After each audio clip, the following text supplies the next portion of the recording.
Gua mendeklarasikan kemenangan MU atas Liverpool dengan skor 0-0 tadi malam. Bahwa kayaknya yang musim ini yang juara adalah Spurs. Tapi gua kasih spoiler, gua lagi bikin sesuatu sama teman-teman gue, sama si botak ya, si Coach Justin.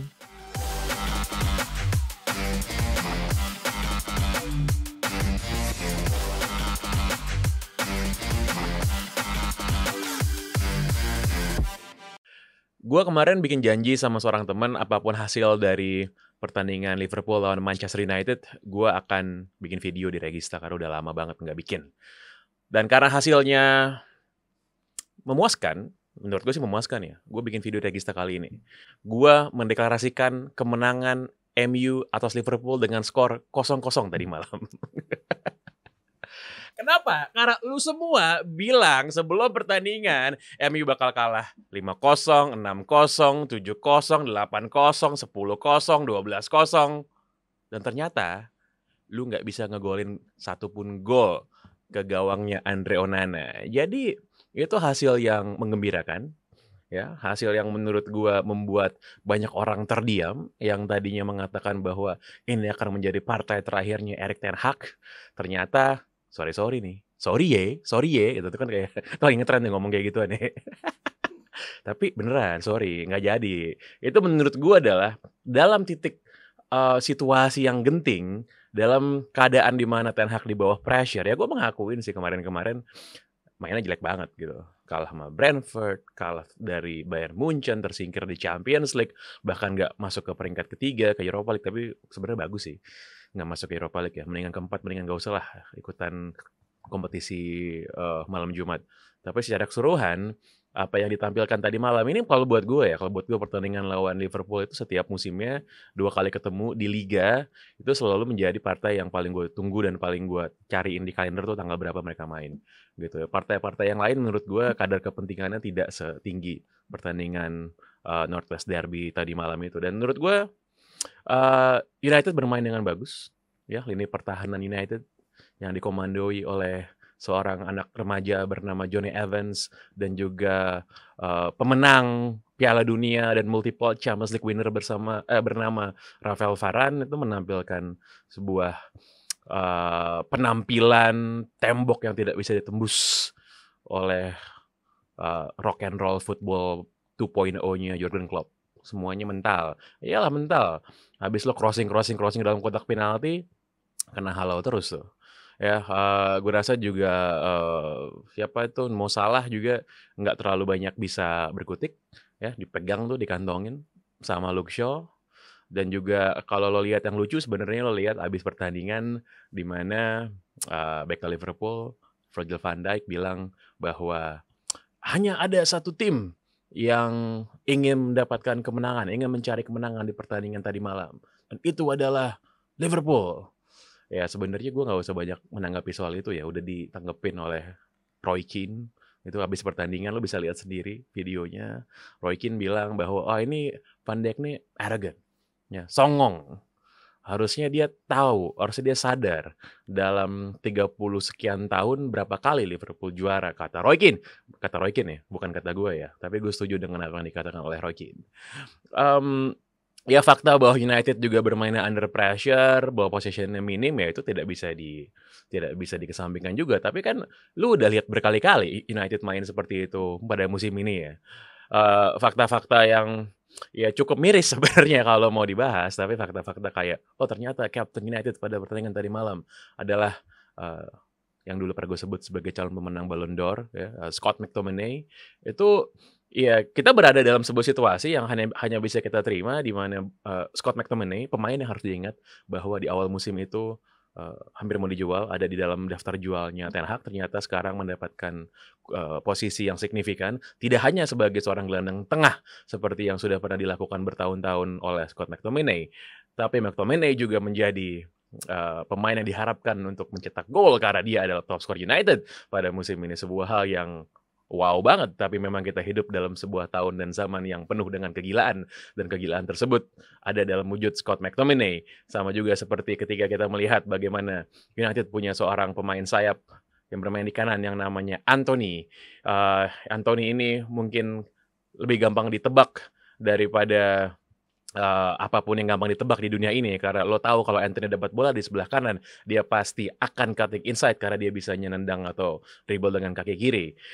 Ini jadi lucu dan jadi aneh sebenarnya karena kita bertahun-tahun melihat, siapa yang namanya, Arjen Robben melakukan hal yang sama juga ya sebenarnya dulu ya, pemain Belanda tersebut skill-nya juga sama, pasti dari kanan cutting inside, tapi entah kenapa selalu bisa ngelewatin defender-nya dan selalu bisa nendang, curling biasanya ke dalam gawang. Anthony nggak bisa melakukan itu, gue nggak tahu masalahnya apa. Tapi ya kita hidup, fans MU hidup dalam situasi di mana ya itu kenyataan-kenyataan yang harus kita, terima gitu. Kita juga melihat bagaimana, eee, Rasmus Højlund misalnya, pemain yang sangat gue suka dan sangat gue harapkan bisa memberikan, kontribusi yang maksimal dalam musim ini dan musim-musim ke depan.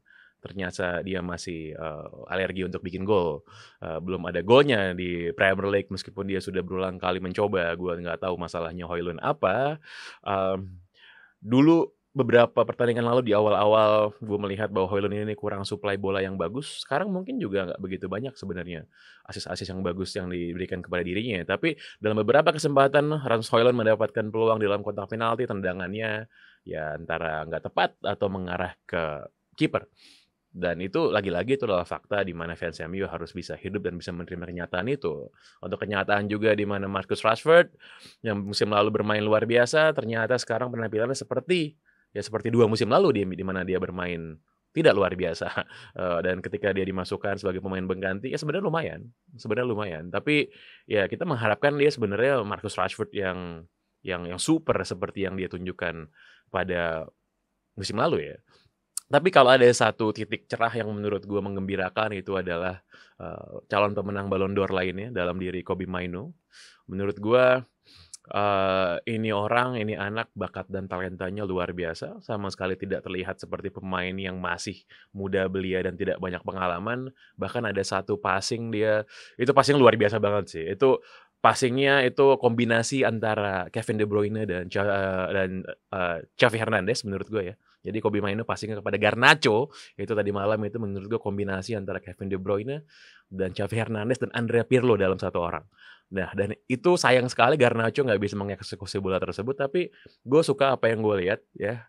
Kita lagi-lagi hanya bisa menerima kenyataan bahwa ya sekarang MU berada dalam posisi seperti itu, dan kita hanya bisa mengambil titik-titik cerah, titik-titik yang menjanjikan di mana akan ada masa depan yang lebih gilang gemilang bagi MU. Tapi satu poin dari Anfield ya, bukan hal yang jelek menurut gue.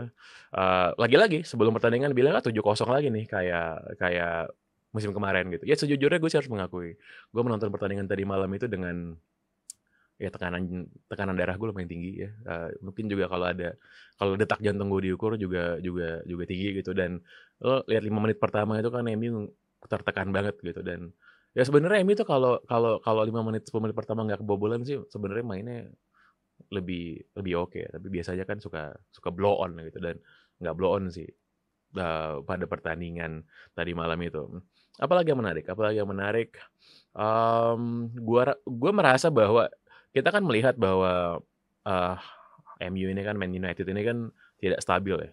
Lo bisa menang main bagus walaupun nggak sering pada musim ini, kalah dari tim-tim yang seharusnya lo nggak kalah, tersingkir di Champions League, dan, Ten Hag juga di bawah kritik ya. Tapi lo bisa melihat apa yang dilakukan, dan ini sebenarnya menunjukkan perbedaan profesionalitas para pemain bola gitu. Satu hal yang mungkin jarang disorot. Lo lihat kayak Rafael Varane, pemain yang luar biasa, portfolionya ya, berkali-kali jadi juara Champions League, juara Piala Dunia, dan dia dicadangin oleh Ten Hag, lalu digantikan oleh Harry Maguire yang juga sebenarnya masuk ke dalam daftar jual, tapi dia bermain yang luar biasa dan lo nggak pernah dengar sekalipun Rafael Varane itu ngoceh apapun. Di sosial media dia diem aja, ya, di wawancara terhadap media mainstream juga dia diem aja. Yang menurut gue itulah yang namanya profesionalitas gitu. Itulah yang membedakan kenapa Rafael Varane itu karirnya luar biasa, gitu. Lo bandingin misalnya sama Jadon Sancho, yang sampai sekarang dia bahkan ya diasingkan dan dikucilkan Sesederhana karena dia menolak untuk meminta maaf kepada manajer ya, kepada Erik ten Hag. Kalau banyak orang mengatakan bahwa Ten Hag ini nggak bagus main manajemennya, dia, nggak bisa ngontrol orang, dia nggak bisa ngambil hati pemain. Menurut gue masing-masing manajer tuh punya filosofi dan gayanya sendiri-sendiri, gitu. Dan dia melakukan apa yang dia percaya terbaik itu dan nyatanya kayak kayak Rafael Varane, kayak Harry Maguire lah, itu menurutku Harry Maguire udah contoh yang sahih banget gitu. Dia stay, dicemooh oleh, fans-nya sendiri, menjadi bulan-bulanan di sosial media, dijadiin meme di mana-mana, gitu. Bahkan gue sempet lihat ada sidang parlemen mana tuh di Afrika kalau nggak salah, gitu. Bahkan nama Harry Maguire tuh diasosiasikan dengan hal yang ngaco lah, gitu basically. Tapi nyatanya Harry Maguire, dia kembali ke dalam starting lineup dan menjadi salah satu mungkin pemain terbaik United paling stabil dan konsisten penampilannya dalam 1 bulanan terakhir, gitu. Dan dia nerima aja, gitu. Jadon Sancho kan nggak kayak gitu. Jadon Sancho ini menurut gue, mmm, ya karirnya sih udah kelar ya di United, unless dia mau minta maaf sama Ten Hag dan gue tidak melihat bahwa dia akan melakukan hal tersebut sih. Jadi Sancho, mungkin bukan akan masuk, pasti akan masuk daftar jual di bulan Januari. Yang lucunya Rafael Varane sama Casemiro juga masuk daftar jual sih di bulan Januari ya, karena dengan, umur yang udah 30 plus, lalu juga tidak begitu bebas dari cedera, ya mumpung masih bisa dijual ke Saudi, jual ke Saudi aja lah, ya nggak? Pasti gue yakin sih laku dan harganya dibeli dengan harga yang cocok, dan gajinya juga bisa dibayarin sama mereka. Mmm, jadi ini menurut gue adalah saat yang tepat untuk gue, bikin video. Ya, apakah gue akan bikin video lagi besok atau minggu depan, nggak tahu, kita lihat aja. Tapi gue kasih spoiler, gue lagi bikin sesuatu sama sama teman-teman gue, sama si botak ya, si Coach Justin, dan juga sama satu teman kita lagi yang namanya Hanif. Kemarin lumayan ya, di podcast sebelah kita bikin sesuatu, seru kok, seru. Jadi consider this as a teaser, as a spoiler, soal sesuatu yang mau kita bikin dalam beberapa minggu ke depan. Lo tungguin aja. Gue rasa sih akan seru. Apakah namanya TPJS? Mungkin enggak.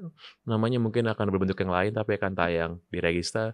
Dan gue yakin dengan seiringnya kita bikin konten bersama-sama, itu akan paralel dengan prestasinya MU. Oh ya, gue juga mau klarifikasi satu hal. Gue sempat bilang di podcastnya Justin sama Hanif bahwa kayaknya yang musim ini yang juara adalah Spurs. Ya kayaknya enggak sih ya. Mungkin minggu depan. Sorry, musim depan. Oke, itu aja. Apalagi yang mau gue bilang? Nggak ada sih. Sampai jumpa. Bye-bye.